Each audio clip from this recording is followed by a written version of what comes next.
This podcast is part of the Big Heads Media Podcast Network. Go to bigheadsmedia.com for more great podcasts.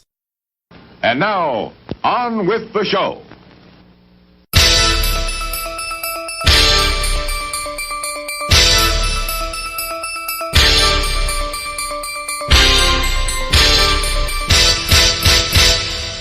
Hey everyone, welcome to We're watching here.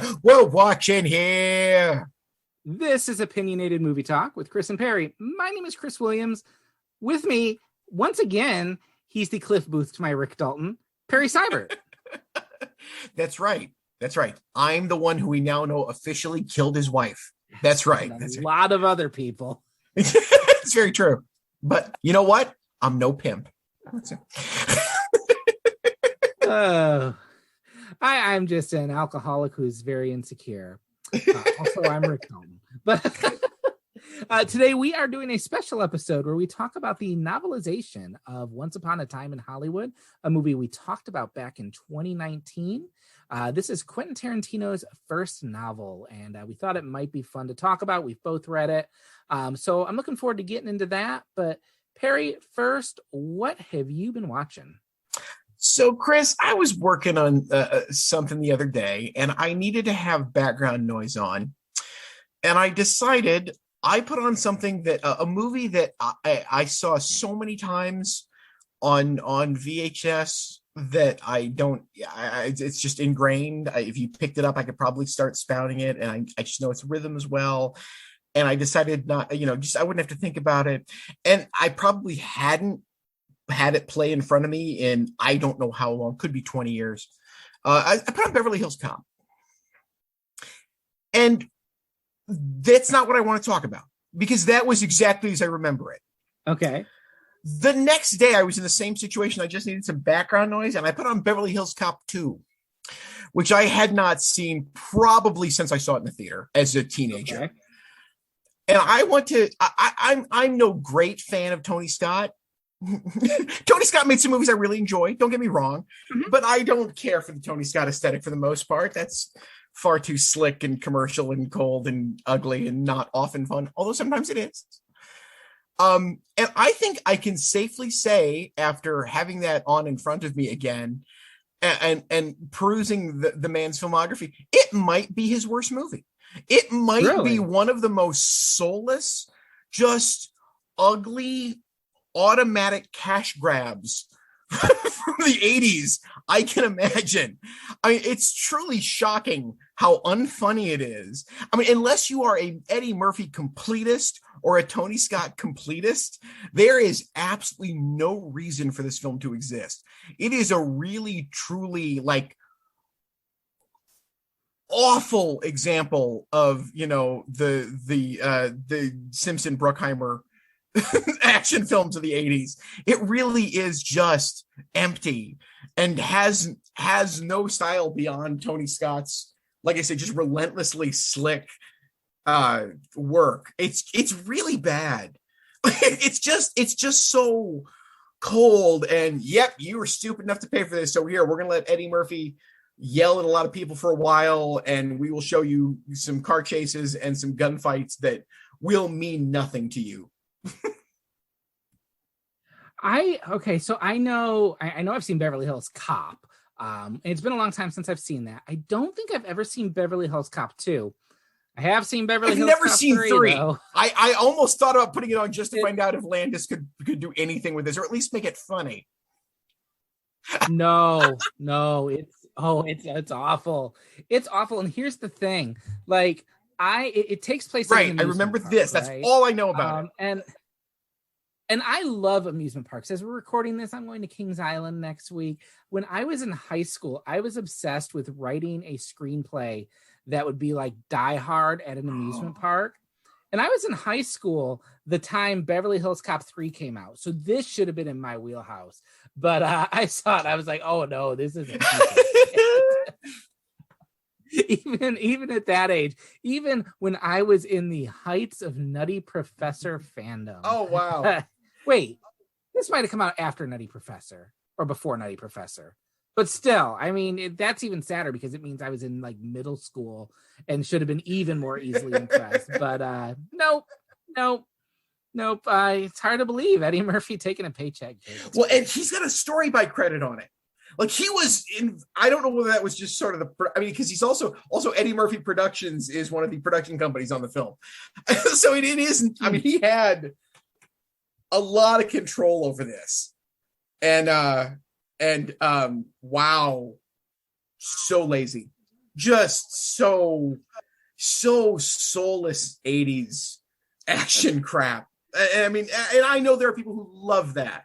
I know there are people who love Tony Scott's style in that capacity. I still say I hate Man on Fire, but at least that's more ballsy and insane than this. I mean, this is just lazy. Man on Fire has at least some sort of gonzo respectability about it, as irrespectable, as unrespectable as that movie is. And at least Domino is crazy. Beverly Hills Cop 2 is just, wow. It's so, there's no one's heart is in it. It's so cold. Yeah. It's so. That sounds like a Simpson Bruckheimer. Yeah, really ugly. And there are some of their stuff I really like, but it's funny. Just the other day on Twitter, someone was conducting a poll: who was the better better director, Ridley Scott or Tony Scott? And I'm like, why is this a conversation? Like Ridley Scott has made some terrible films. I actually like this conversation, so I'm willing to have it. Yeah. Okay. Here was my answer. Ridley Scott has made some really bad movies, like really terrible movies. Ridley Scott also made Alien, Blade Runner. I'm not going to go to bat much for Gladiator, but I enjoy Gladiator. Like he's made, I really like American Gangster, Black Hawk Down. Like he's made great movies. He's made crap. Tony Scott, I think, was a little more consistent. But I don't know that he ever reached the heights. But like, I do love Crimson Tide. That's his best movie. Real pleasurable movie for me. I enjoy that. I say Ridley just because, I mean, Alien is one of my 20 favorite movies. But I do think Tony Scott might have been more consistent. You knew more what you were getting with him each time out. But man, every film by him looked the same. Whereas at least Ridley Scott took some. Yeah, this is all a matter of whether you prefer reliability or greatness. That's really what this comes down to. I agree with you. And for me, there's only one great Ridley Scott movie, and that's Alien. Maybe he finally got Blade Runner right. I don't know. I'm sick of trying to figure out if he had it right or not after 4 or 5 recuts in the movie. But yes, Tony at least did have a sense of humor. But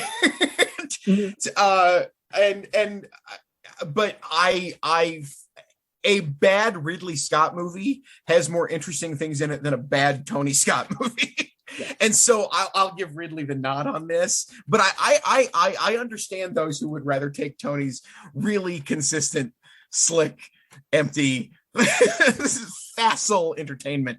And again, often very well. Like I said, Crimson Tide is great. And I love that we're talking about Crimson Tide in the episode when we're going to talk about Quentin Tarantino, because he, of course, did a polish on that script. So, it's right that we're having this conversation. Last thing I'll say on this, I think I prefer Villeneuve's Blade Runner movie over Ridley Scott's Blade Runner movie. I actually think I like that one better. I don't know that I like either of them. I respect Blade Runner. I understand Blade Runner's influence, and I understand how hard it is to do that and how great it is, especially in 1982.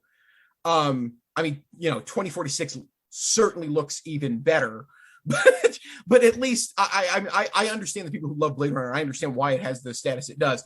It just never played to me, even as a kid. I remember seeing it in the theater and thinking, okay, it looks cool, but I don't really care.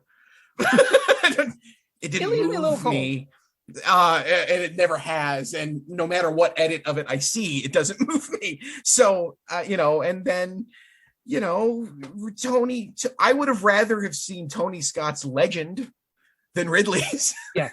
And I've always said Scott's Top Gun. And yes, Yes, Ridley's Top Gun would have been awful. Tony's Top Gun is the only way to see Top Gun. Not that that's not a fascist piece of entertainment, but it is there. I've always thought that if I don't know if anyone bothered to sit through The Counselor, which is an atrocious film. I really hate that movie. McCarthy. And Cormac McCarthy is no screenwriter. He's a prose writer.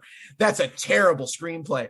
But I do think it's utterly fascinating because I do think it is Ridley Scott's attempt to make a Tony Scott movie, and I think it should be viewed in that lens. I can almost say you should check it out. Otherwise, steer clear of that movie unless you want to watch one of the most insane speeches and scenes of a woman doing something on a car that you'll ever see in the movies. Boy, I'm doing a great job of teasing this. I'm making The Counselor sound like something people really should go check out, aren't I? That's okay. I think Ridley Scott paid his brother the worst compliment ever. Ridley Scott paid his brother the worst compliment ever when he dedicated his Exodus movie to him. I saw that and I completely forgot he did that. That's funny. So I'll talk about what I've been watching.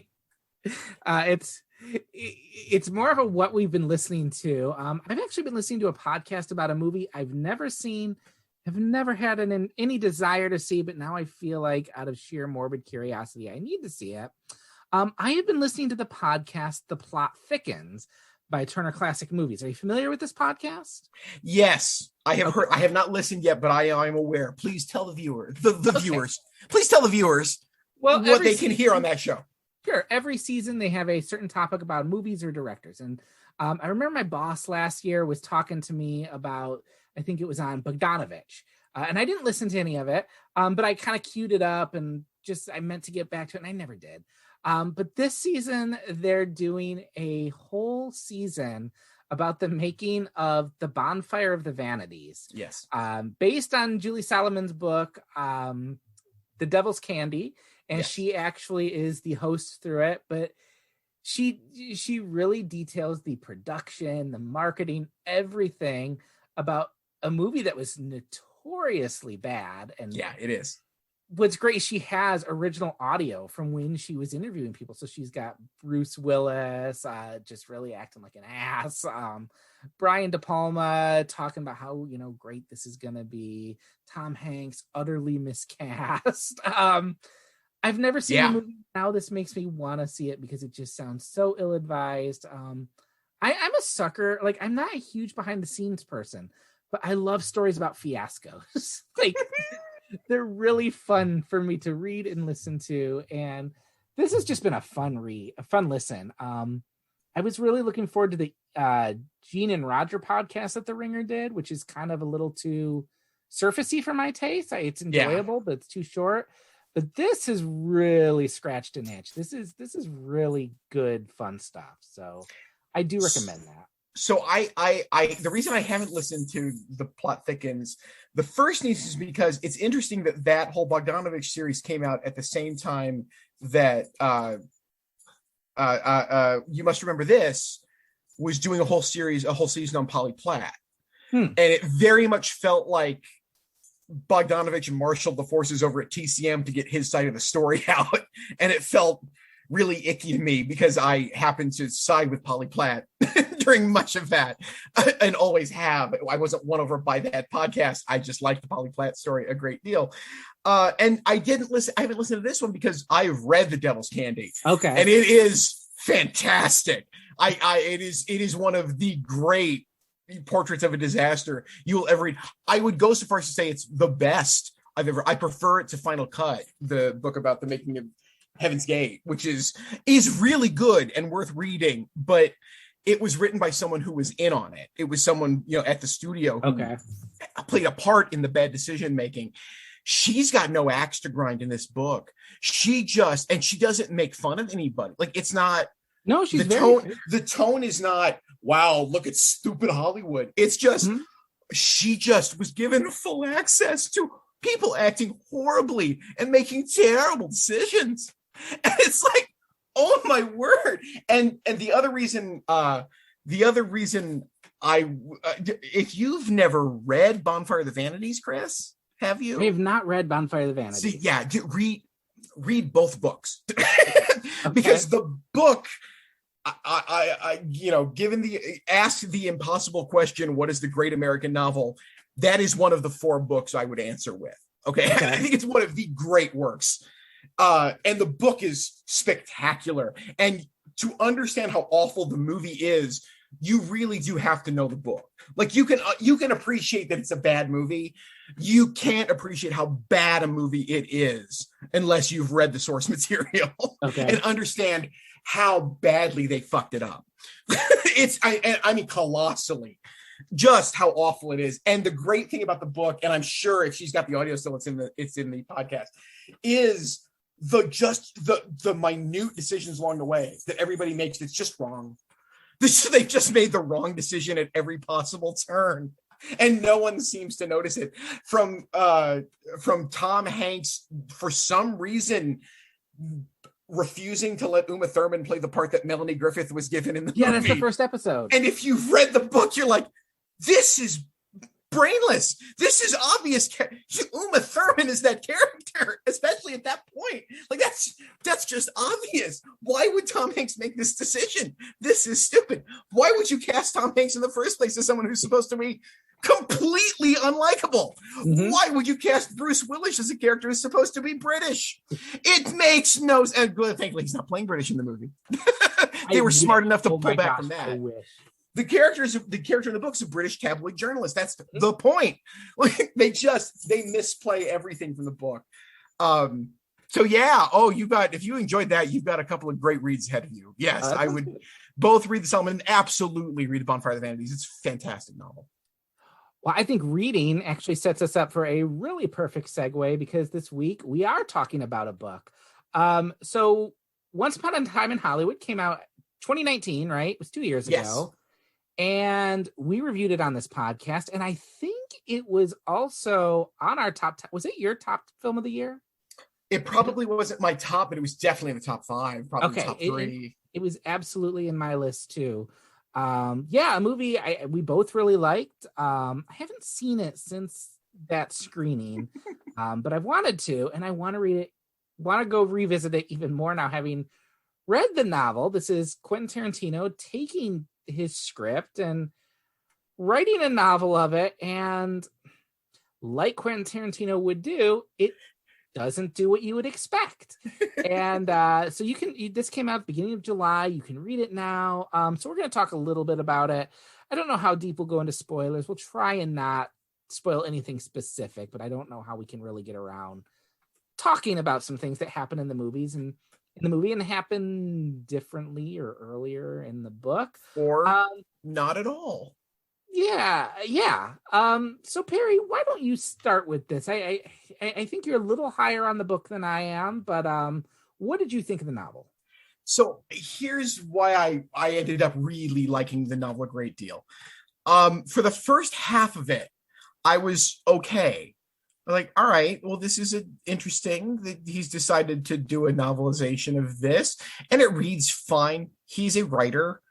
There's nothing. There's nothing embarrassing in it. It's not like, oh my god, this is some vanity project he can't pull off. No, it's perfectly entertaining.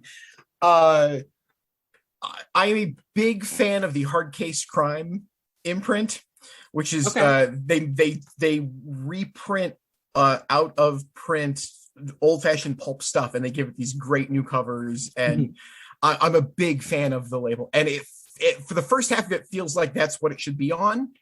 It feels like it's a throwback to that quite consciously, but then about halfway through, Quentin pulls off this great thing where he deepens one of the themes in the movie. He lets himself live in the space of one of my favorite things in the movie longer and in more depth. And at the same time, he adds an element I'll be a little more specific. I think I've said it many times. I love Inglourious Bastards because I think Inglourious Bastards is a film lover's ode to the power of film. Yeah. Quentin Tarantino literally allows film to blow up Adolf Hitler. It's not going to be better than that. And I do believe that Once Upon a Time in Hollywood is his love letter to actors. It's why DiCaprio should have won the Oscar. He was robbed. And he helped he helped get Brad Pitt an Oscar. And how much of the second half of that book is given over to really getting inside Rick Dalton. And while the movie is satisfied to let him be this sort of idiot, the book, lets him be an idiot and then gives you a deeper sense of his own realization, that you realize he is self-aware in a way that not that he's not in the movie, but they just can't spend as much time emphasizing it. And I think that's really great. I prefer the ending of the book to the ending of the movie. I think it's just because that is kind of my favorite stuff in the movie. And I think it's a great note to end on. And what he does with Cliff Booth is not only give you more details into that backstory, and again, that I won't spoil, but what I really love is how he uses the Cliff Booth character to write more about Manson and the phenomenon of Manson in a way that is thematically connected to all of it. The movie just plays it for, these are the hippies and they represent things are changing, which is all they have time to do for all the other stuff Tarantino wants to do in the movie. And I'm not knocking that. That's fine. But this lets it play with the psychology of what Manson was in a really fast, it's one of my favorite chapters in the book.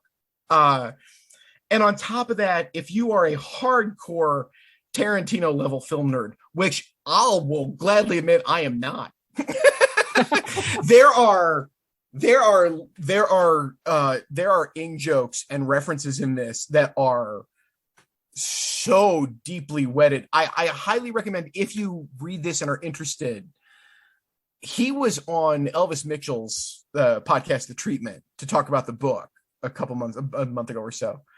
And it turns out that Elvis Mitchell was one of 4 people that Tarantino was sending chapters of this to as he worked on it, because he said, I knew you were one of the only people on the planet who would catch everything. And they had a really good conversation about the book. If that level of cinematic anthropology is of interest to you, this is a really good benefit. I'm surprised. I was surprised how good I felt it was, especially by the end, even as it becomes he takes this wonderful weird path where he writes himself into this own mythology. Yeah. in a way that should be obnoxious, but because it's Quentin and I understand that's what he would do, I'm not only okay with, it's really good. I'm really good with the 2 ways he does it. One very obvious way and one less obvious way if you aren't as hung up on Quentin as some of us might be. It's funny, and I do think we might be more on the same page than I thought. There's issues I have with it that I'll get into.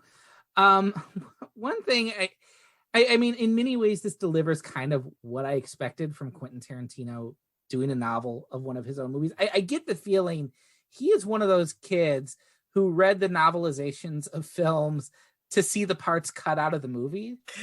Like when I was growing up, I would go buy the novelization for everything, and I loved it when I got to something that wasn't included in the movie. I always thought that was fascinating. And there are stretches of this book that are that version. Like they play, he does not give a one-to-one retelling of the movie, to the fact that the climax of the movie, it's in there, but in a different fashion, much more offhanded and much earlier than you would expect. I would even argue it's not there. You have to have seen the movie. Yes. And to really understand what is being referenced. And I was taken aback by that when I got there. I appreciated that, though, because the violence of the end was the one thing that kind of kept me from totally loving the movie. There was a kind of slapstick. I had a real problem with the violence toward women in it. And so ending the book on a more thoughtful note, it basically ends with a phone call, and it's really a sweet ending that I haven't really seen Tarantino do sweet very often. No. And I like that. There are stretches of this book. So a film critic I like, Jeffrey Overstreet. He's also a novelist. He's an English professor out in Seattle. And he used to experiment. He did it a few times with these things he called all thumbs movie reviews. And basically, they were short stories where the characters also encountered the films he was writing about. And it was kind of film criticism via fiction. Sure. And there are stretches of this book that are just like that. There are, I counted, I think it's 10 pages given over to Cliff Booth's foreign film preferences. That stuff is so good. Yes. And like, I've always thought, like, okay, if Tarantino writes anything, like any book or anything, he should do a book of film criticism, which apparently he is doing. But this is great because it's film criticism filtered through his characters, and it's very enjoyable. It's exactly what you'd expect from him. So I like that. I do think when it comes to Rick Dalton, it makes him a much more well-rounded character. It gets a lot more into his alcoholism, his insecurity.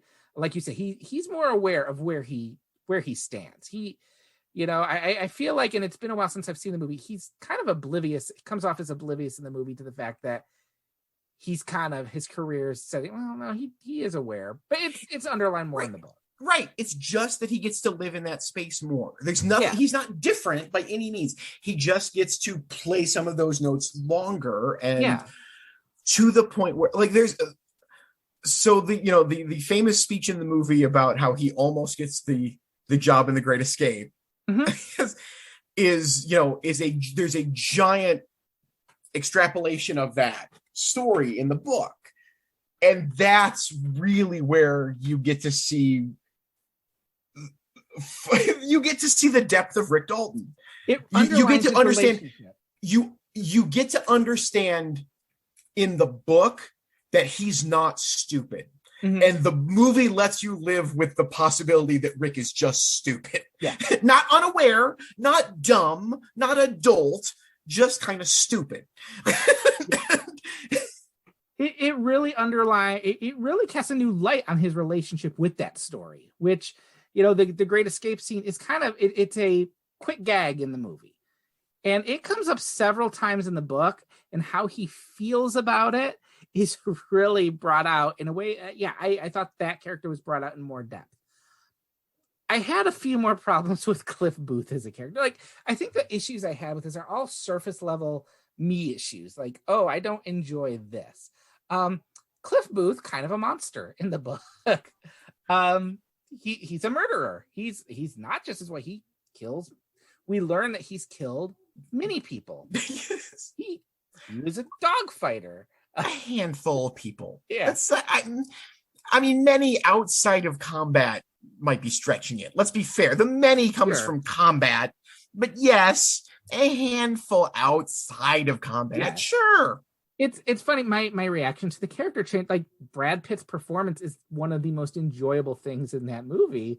And without Brad Pitt there to kind of leaven it, I was like, oh, I don't know if I like Cliff Booth. And maybe I'm not supposed to. You're not. That's why that's another reason I like the book.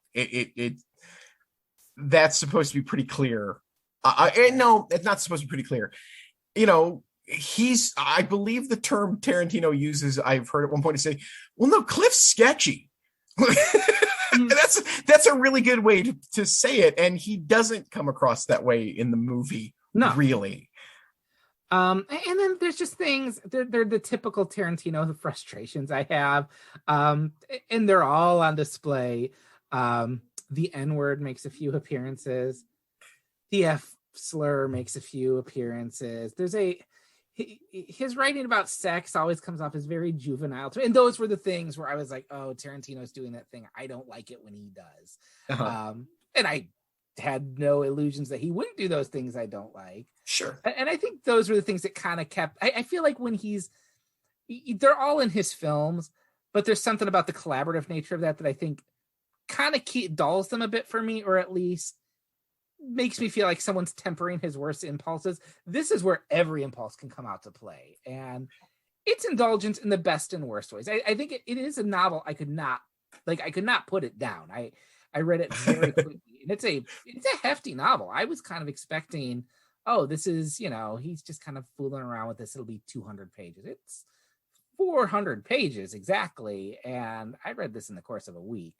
So yeah, it's just the typical frustrations I have with him that I think are a little more on display. I can understand that. Yes, if that is a bother to you, yes, and they're definitely more on display, like we were saying I think in the first half of the book.